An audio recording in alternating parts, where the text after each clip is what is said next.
Hi guys, I'm Nivetha. இந்த வீடியோவில் வந்துட்டு நம்ம பேசிக்காக maths concept like continuous, differentiable, partial differentiation இந்த மாதிரி நிறைய விஷயத்த வந்துட்டு ஃபன்னியாக பார்க்க போகிறோம். சரிங்களா? ஸோ இது எல்லாத்துக்கும் இடையில இருக்கிற ரிலேஷன் இதெல்லாமே ரொம்ப ஹையர் மேத்தமெட்டிக்ஸில் வரக்கூடிய ஒரு கான்செப்ட்டு. ஸோ அதை தான் பார்க்க போகிறோம். இப்போ பேசிக்காக கண்டினியூஸ் அப்படின்னா என்ன அப்படின்னா, நமக்கு வந்துட்டு இப்போ நீங்கள் பென் எடுத்தீங்க அப்படின்னா கண்டினியூவாக வரைகிறீங்க ஒரு கர்வ் அப்படின்னா அது வந்து கண்டினியூஸ். எக்ஸாம்பிள் பார்த்தீங்கன்னா sine x curve, cos x curve இதெல்லாமே வரும். இப்போ வந்துட்டு ஒரு பாயிண்டில் மட்டும் உங்களுக்கு வந்து டிஸ்கண்டினியூஸாக இருந்துச்சுன்னா நீங்கள் ஜம்ப் பண்ணி போவீங்க. கரெக்டாக? ஸோ அந்த மாதிரி ஜம்ப் எல்லாம் இல்லாமல் டெலிபோர்ட் அப்படின்னா இப்போது மனசில் நினச்சோன்னே இங்கே போய்டுறது, அப்புறம் இங்கே நடந்து வந்துட்டு மனசில் நினச்சோன்னே இங்கே போய்டுறது. இது வந்து கிரேட்டஸ்ட் இன்டீஜர் ஃபங்க்ஷன் அந்த கர்வ். ஓகே, டிஸ்கண்டினியூஸாக இருக்கிறது. ஸோ இந்த மாதிரி டெலிபோர்ட்டேஷனில் போகாமல் ஜம்பிங்கில் போகாமல் கண்டினியூஸாக அழகாக வாக் பண்ணிகிட்டே போனீங்க அப்படின்னா அதுதான் கண்டினியூஸ் கர்வ்.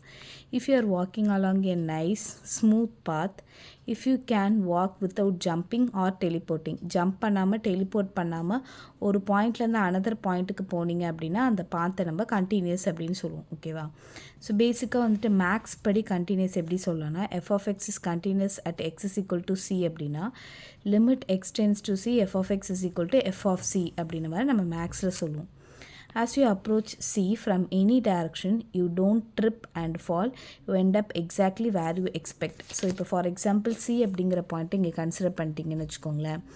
நீங்கள் ரைட் சைட் படி வந்தாலும் சரி, லெஃப்ட் சைட் படி வந்தாலும் சரி, உங்களுக்கு வந்துட்டு நீங்கள் எங்கேயுமே விழமாட்டீங்க. லைக் எந்த இடத்துலையுமே வந்துட்டு ஒரு டிஸ்கண்டினியூஸாவோ அந்த மாதிரி இருக்காது. ஸோ அப்படியே கண்டினியூவாக வந்து இந்த பாயிண்டில் முடிகிற மாதிரி இருக்கும். அதுதான் வந்துட்டு கண்டினியூஸ் அப்படின்னு சொல்கிறாங்க. As you approach C from any directionலேருந்து வந்தாலும் you don't trip and fall, you end up exactly where you expect. So அப்படியே கண்டினியூவாக வரதான் வந்துட்டு நம்ம கண்டினியூஸ் அப்படின்னு சொல்லுவோம். ஸோ மேக்ஸ் படி நம்ம என்ன சொல்லுவோம்? Limit X tends to C F of X is equal to F of C அப்படின்ற மாதிரி சொல்லுவோம். நெக்ஸ்ட்டு டிஃப்ரென்ஷியபிலிட்டி அப்படின்னா என்னென்னா, இப்போது நீங்கள் நடந்து வந்துகிட்டே இருக்கீங்க. ஓகேவா? ஒரு பர்டிகுலர் இதில் ஒரு ஸ்டீப் லைக் எப்படி சொல்கிறதுனா ஒரு செங்குத்தான ஒரு விஷயம் வருது, அதுக்கப்புறம் அந்த கர்வ் கண்டினியூவாக போகுது அப்படின்னா டிஃப்ரென்ஷியபிலிட்டி ஒர்க் ஆகாது. ஓகேவா? இது வந்துட்டு இங்கே பார்த்தீங்கன்னா உங்களுக்கு தெரியும். அதாவது எப்படின்னா அந்த ஸ்மூத்னஸ் அப்படின்னு சொல்கிறதுல இது கண்டினியூஸ் அப்படின்னு சொன்னோம்ல, அதே மாதிரி இதில் smoothness. If the path is not only smooth but also not suddenly changing steepness, அந்த செங்குத்தாக இருக்கிறது வந்து சடனாக சேஞ்ச் ஆகாமல் இருக்கிறதா வந்துட்டு நம்ம டிஃப்ரென்ஷியபிலிட்டி அப்படின்னு சொல்லுவோம். ஓகேவா? ஸோ இன்ஃபேக்ட் சொல்லணும் அப்படின்னா நோ சடன் கிளிஃப்னால் அந்த மலை மாதிரி இருக்கும் அல்லது வால்ஸு. ஸோ அந்த மாதிரி சடனாக கிளிஃப் வந்துட்டு அது டிஃப்ரென்ஷியபிள் கிடையாது. ஓகேவா? இந்த மாதிரி கொஞ்சம் ஸ்மூத்தாக போய் அந்த சடனாக அந்த ஒரு ஸ்டீப்னஸ் இன்க்ரீஸ் ஆகாமல் இருந்துச்சுன்னா அதை நம்ம வந்துட்டு டிஃப்ரென்ஷியபிள் அப்படின்ற மாதிரி சொல்லுவோம். ஓகேவா? ஸோ இப்போ நம்ம கண்டினியூஸ்க்கு ஒரு மேத்தமெட்டிக்கல் ரெப்ரசன்டேஷன் பார்த்தோம் இல்லையா? அதே மாதிரி டிஃப்ரென்ஷியபிளுக்கு மேத்தமெட்டிக்கல் ரெஃபரன்ஷியேஷன் பார்க்கணுன்னா பேசிக்காக டிஃப்ரென்ஷியபிள்னால் என்னது? டெரிவேட்டிவ் எக்ஸிஸ்ட் ஆகுறது. இப்போ f dash of c is equal to limit h tends to 0 f of c plus H minus F of C divided by h. So அது என்ன சொல்ல வராங்க அப்படின்னா, உங்களுக்கு அந்த ஸ்மால் டிஃப்ரென்ஸு இதுக்கும் இடையில் அந்த ஒரு ஸ்மால் டிஃப்ரென்ஸை தான் குறிக்கிறாங்க. ஓகேவா? F of c plus H minus F of C divided by h. The path slopes at C can be calculated without any hiccups. அதாவது எப்படின்னா இந்த ஸ்லோப் இருக்கு இல்லையா, இந்த ஒவ்வொரு பாத்தோட ஸ்லோப்புமே வந்துட்டு ஹிக்கப்ஸ் இல்லாமல் தாண்டணும். ஃபார் எக்ஸாம்பிள் இப்போ இந்த பாத்தோட ஸ்லோப் எடுத்துக்கிட்டிங்க அப்படின்னா உங்களுக்கு அப்படியே ஸ்ட்ரெயிட்டாக வரும் இல்லையா? ஸோ அந்த மாதிரி வரக்கூடாது. ஓகேவா? ஸ்ட்ரெயிட்டாக வந்துச்சு அப்படின்னா நீங்கள் வந்துட்டு டேன் 90 டிகிரின்னு எடுக்கும்போது அது வந்து இன்ஃபினிட்டின்னு ஆகிடும். ஸோ அந்த இன்ஃபினிட்டிக்கு போகாமல் இருக்கிறது தான் வந்துட்டு டிஃப்ரென்ஷியபிலிட்டி அப்படின்னு சொல்கிறது. ஓகேவா? ஸோ டிஃப்ரென்ஷியபிலிட்டியை பொறுத்தவரையில் உங்களுக்கு f dash of c is equal to limit h tends to 0 f of c plus H minus F of C divided by h அப்படின்றது வரும். ஓகேவா? உங்களுக்கு புரியுதுன்னு நினைக்கிறேன். நெக்ஸ்ட்டு நம்ம பார்க்க போகிறது என்னென்னா பார்ஷியல் டிஃப்ரென்ஷியேஷன். நம்ம பார்ஷியல் டிஃப்ரென்ஷியேஷன்னா doe F by doe X, doe F by doe Y, doe F by doe Z அந்த மாதிரிலாம் எடுப்போம் இல்லையா? ஸோ அப்படின்னா என்ன அர்த்தம்னா, இது வந்து ஒரு மல்டி டைமென்ஷனல் ஜேர்னி. நீங்கள் ஒரு மலை ஏறுறீங்கன்னு வச்சுக்கோங்க, ஒய் ஆக்சிஸ் இசட் ஆக்சிஸ்லாம் இல்லைன்னு நினச்சிட்டு எக்ஸ் ஆக்சிஸ் மட்டும் இருந்துச்சுன்னா நீங்கள் எப்படி ஏறுவீங்க? மற்றது எல்லாத்தையும் கான்ஸ்டண்ட்டாக வச்சுக்கிறீங்க, நீங்கள் எக்ஸ் ஆக்சிஸ் மட்டும்தான் இருக்குது அப்படின்ற மாதிரி வச்சுட்டா எப்படி ஏறுவீங்க? சப்போஸ் இசட் ஆக்சிஸும் எக்ஸ் ஆக்சிஸும் கான்ஸ்டண்ட்டாக வச்சுட்டு ஒய் ஆக்சிஸை மட்டும்தான் இருக்குது அப்படின்ன மாதிரி ஏறினீங்கன்னா நீங்கள் எப்படி ஏறுவீங்க? இதெல்லாம் தான் பார்ஷியல் டிஃப்ரென்ஷியேஷனில் வரக்கூடியது. ஓகேவா? You have different path in different direction XYZ. Partial differentiation அப்படின்றது என்னென்னா, how steep is the hill if I only walk in the x direction. X டைரக்ஷனில் மட்டும் நான் வாக் பண்ணும்போது என்னோடய ஸ்டீப், அதாவது அந்த செங்குத்து எவ்வளவா இருக்கும், ஒய் டைரக்ஷனில் மட்டும் நான் வந்துட்டு போகும்போது அதோட ஸ்டீப்னஸ் எவ்வளோ இருக்கும் அப்படின்றது தான். ஃபார் எக்ஸாம்பிள் மேத்தமெட்டிக்கலாக சொல்லணுன்னா dou(f) by dou(x) is equal to limit h tends to 0 f of x plus h comma y minus f of x comma y divided by h. இங்கே வந்து எக்ஸில் தானே சேஞ்ச் இருக்குது. ஸோ வந்து எக்ஸ் ப்ளஸ் ஹெச் இந்த இடத்துல minus X அப்படின்ற மாதிரி வரும். ஓகேங்களா? இப்போ ஒயில் சேஞ்ச் இருந்ததுன்னா dou(f) by dou(y) equal to limit k tends to 0 f of x comma y plus k minus f of x comma y divided by kன்னு வரும். Okay, so நீங்கள் ஆக்சுவலி பார்ஷியல் டிஃப்ரென்ஷியேஷன் என்ன பண்ணுறீங்கன்னா, you are just interested in the slope in the x direction pretending that other direction don't exist. மற்ற டைரக்ஷன்லாம் exist ஆகலை அப்படின்ற மாதிரி X டைரக்ஷனில் மட்டும் அந்த சேஞ்சஸ் எப்படி இருக்குது அப்படின்ற மாதிரி பார்க்குறது தான் வந்துட்டு பார்ஷியல் டிஃப்ரென்ஷியேஷன் அப்படின்னு சொல்கிறது. ஓகேவா? ஸோ இப்போ வந்துட்டு டிஃப்ரென்ஷியேஷனுக்கும் பார்ஷியல் டிஃப்ரென்ஷியேஷனுக்கும் என்ன இதுனா, ஒரு ஸ்பெசிஃபிக் ஆஸ்பெக்டை மட்டும் பார்க்குறது, லைக் எக்ஸ் ஆக்சிஸை மட்டும் பார்க்குறது, ஒய் ஆக்சிஸை மட்டும் பார்க்குறது, இசட் ஆக்சிஸை மட்டும் பார்க்குறது, அந்த மாதிரி ரொம்ப ஸ்பெசிஃபிக்கான ஆஸ்பெக்டை பார்க்குறது பார்ஷியல் டிஃப்ரென்ஷியேஷன். டிஃப்ரென்ஷியேஷன் அப்படின்னா ஹோல் பிக்சர். ஓகேவா? நம்ம x axis, y axis, z axis அப்படிலாம் பார்க்குறது கிடையாது. அந்த கர்வ் வந்து அப்படியே ஹோலாக நம்ம வந்துட்டு அந்த ஸ்டீப்னஸ் அதை பற்றிலாம் வந்துட்டு பண்ணுறது. ஓகேவா? ஸோ இதுதான் இது ரெண்டுத்துக்கும் இடையில இருக்கிற டிஃப்ரென்ஸ். ஓகே, ஸோ இந்த இடத்துல நம்ம வந்துட்டு சும்மா அந்த எப்படி எடுப்போம்னா C plus H minus F of C divided by ஹெச்னு எடுப்போம். இந்த இடத்துல பர்டிகுலராக எக்ஸ் டைரக்ஷன்னு சொல்லும்போது ஒய்யை வந்துட்டு கான்ஸ்டண்ட்டாக வச்சுப்போம். இங்கே ஒய் இருக்குது, ஒய் ரெண்டுமே சேஞ்ச் ஆகலை, இங்கே தான் சேஞ்ச் ஆகிருக்கு எக்ஸ் ப்ளஸ் ஹெச் எக்ஸ்ன்னு சொல்லிட்டு. ஓகேவா? ஸோ அந்த மாதிரி இருக்கிறத நம்ம என்னென்னு சொல்லுவோன்னா பார்ஷியல் டிஃப்ரென்ஷியேஷன் அப்படின்ற மாதிரி சொல்லுவோம். நெக்ஸ்ட்டு பார்த்தீங்க அப்படின்னா டைரக்ஷனல் டெரிவேட்டிவ் அப்படின்றது ஒன்று இருக்குது. இப்போ நீங்கள் வந்து பார்ஷியல் டிஃப்ரென்ஷியேஷனில் எப்படி எடுத்தீங்க, XYZ டைரக்ஷன் மட்டும் தானே எடுத்தீங்க.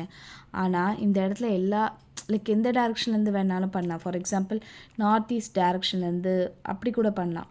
You walk in the specific direction that's not aligned with just X or Y ஆக்சிஸ்க்கு மட்டும் அலைன் ஆகி இல்லாமல் நார்த் ஈஸ்ட் என்ன டைரக்ஷனில் வேணாலும் பண்ணுறது. ஸோ அதுதான் வந்துட்டு டைரக்ஷன் டெரிவேட்டிவ். பேசிக்காக வந்துட்டு அதான் எந்த டைரக்ஷனில் வேணாலும் நம்ம அந்த ஸ்டீப்னஸை சொல்கிறது. How steep is the hill if I walk in this particular direction. இந்த பர்டிகுலர் டைரக்ஷனில் வாக் பண்ணும்போது இந்த ஹில் வந்து எவ்வளோ ஸ்டீப்பாக இருந்தது அப்படின்றது தான். டைரக்ஷன் டெரிவேட்டிவோட formula dv of f is equal to nebula f v which is equal to dou(f) by dou(x) into vx plus dou(f) by dou(y) into vy. ஓகேவா? Next, it is a combination of the slopes in all direction weighed by how much you are moving in those direction. இது வந்துட்டு அது எல்லா டைரக்ஷனோட ஸ்லோப்ஸை வந்து combine பண்ணுறதுன்னு அர்த்தம். ஓகேவா? நீங்கள் வந்துட்டு எந்த டைரக்ஷனில் போகிறீங்க அப்படின்றது எல்லா டைரக்ஷனோட ஸ்லோப்ஸையும் வந்துட்டு கம்பைன் பண்ணுறது அப்படின்னு அர்த்தம். ஓகேவா? மீனிங் மட்டும் தெரிஞ்சுக்கோங்க. நெக்ஸ்ட்டு வந்து பார்த்திங்க அப்படின்னா டெரிவேட்டிவ் எக்ஸிஸ்ட் ஆகுதா இல்லையா அப்படின்றத பார்க்க போகிறோம். அதுக்கான ஃபார்மேட் வந்து limit h tends to 0 f of c plus h minus f of c divided by h. So இது வந்துட்டு நம்ம டிஃப்ரென்ஷியபிலிட்டியில் பார்த்தோம் இல்லையா? ஸோ அதே கான்செப்ட் தான் இங்கேயும் வருது. ஆனால் இங்கே என்ன அப்படின்னா ஓகே, இங்கேயும் அதே தான். Sherlock confirmed that there are no sudden changes or weird behavior in this path.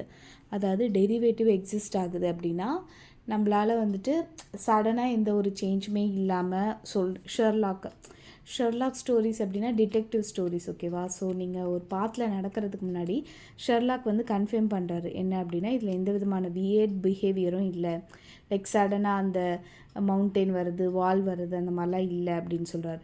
If the limit defining the derivative exist then the derivative exist.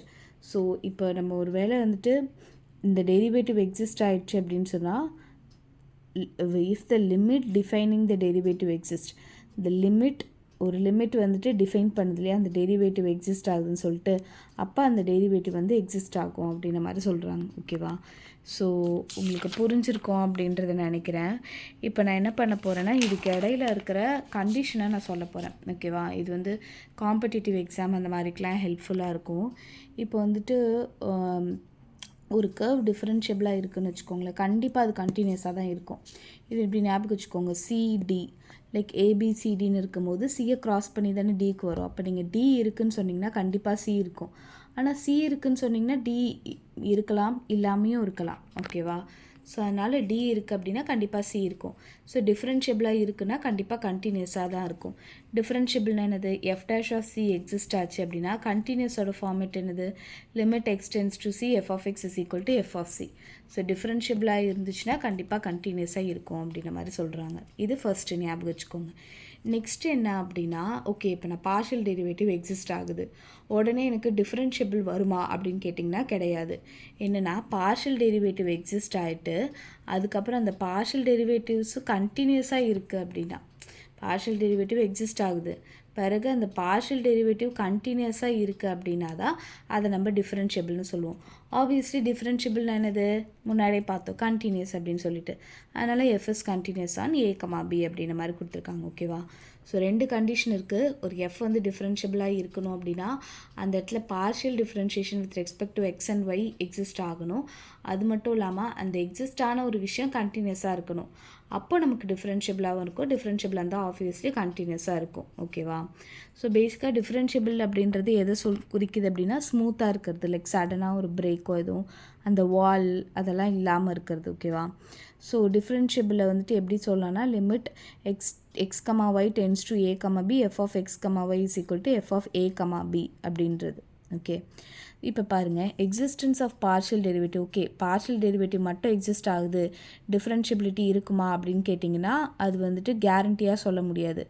So இது வந்து எக்ஸிஸ்ட் ஆகி டிஃப்ரென்ஷியபிள் இல்லை அப்படின்னு கூட வந்திருக்கு. ஓகேவா? ஸோ அதனால் டிஃப்ரென்ஷியபிளாக இருக்கணும்னா 2 கண்டிஷன், எக்ஸிஸ்ட் ஆகணும், அது கண்டினியூஸாக இருக்கணும். புரியுதா? எக்ஸிஸ்ட் மட்டும் இருந்துச்சு அப்படின்னா நம்மளால் டிஃப்ரென்ஷியபிள்னு சொல்ல முடியாது. நெக்ஸ்ட்டு, எஃப் வந்து டிஃப்ரென்ஷியபிள் அட் சியாக இருந்துச்சுன்னா then the directional derivative exist in all direction அப்படின்னு சொல்கிறாங்க. இதை ஞாபகம் வச்சுக்கோங்க. இது வந்துட்டு டிஃப்ரென்ஷியபிள் அப்படின்றது இருக்கா, டின்னு இருக்கா, இந்த இடத்துல டைரக்ஷனல் டெரிவேட்டிவ் அப்படின்னு டின்னு இருக்குது. ஓகேவா? ஸோ எஃப் வந்து டிஃப்ரென்ஷியபிள் அட் சியாக இருந்தால் obviously direction derivative exist in all direction சொல்லுவோம். ஒருவேளை direction derivative exist in all டைரக்ஷனாக நம்மளால் இது சொல்ல முடியாது, டஸ் நாட் கேரண்டி, அது டிஃப்ரென்ஷியபிளாக இருக்குமா அப்படின்றத சொல்ல முடியாது. முன்னாடி நம்ம சொன்னோம்ல, டிஃப்ரென்ஷியபிளாக இருந்துச்சுன்னா கண்டினியூஸாக இருக்கும், ஆனால் கண்டினியூஸ் இருக்கிறது எல்லாமே டிஃப்ரென்ஷியபிளாக இருக்காதுன்னு. ஸோ அதே மாதிரி தான். ஓகேவா? ஸோ இது என்ன சொல்கிறாங்கன்னா, எஃப் டேஷ் ஆஃப் சி இருந்துச்சு அப்படின்னு சொன்னால் உங்களுக்கு கண்டிப்பாக டிவிஎஃப் வந்து எக்ஸிஸ்ட் ஆகும், டைரக்ஷன் டெரிவேட்டிவ் வந்து எக்ஸிஸ்ட் ஆகும். பட் டைரக்ஷன் டெரிவேட்டிவ் எக்ஸிஸ்ட் ஆகும்போது டிஃப்ரென்ஷியபிளாக இருக்குமா அப்படின்னு லைக் டிஃப்ரென்ஷியபிளாக இருந்துச்சுன்னா டைரக்ஷன் டெரிவேட்டிவ் எக்ஸிஸ்ட் ஆகும். டைரக்ஷன் டெரிவேட்டிவ்லேருந்து உங்களுக்கு டிஃப்ரென்ஷியபிளாக வருமானா டஸ் நாட் கேரண்டி. ஓகேவா? DVF may exist at a comma b but f might not be differentiable. So maybe இது வந்து எக்ஸிஸ்ட் ஆகலாம், ஆனால் டிஃப்ரென்ஷியபிளாக இல்லாமல் கூட இருக்குது. ஸோ அதனால் நம்மளால் அது வந்துட்டு கிளியராக சொல்ல முடியாது அப்படின்னு சொல்கிறாங்க. This R the 3 conditions. இந்த 3 கண்டிஷன்ஸை பேஸ் பண்ணி தான் நிறைய ப்ராப்ளம்ஸ் கேட்குறாங்க. தேங்க்யூ ஃபார் வாட்சிங். இந்த வீடியோ உங்களுக்கு பிடிச்சிருந்தால் லைக் பண்ணுங்கள், ஷேர் பண்ணுங்கள், subscribe to my channel. Thank you.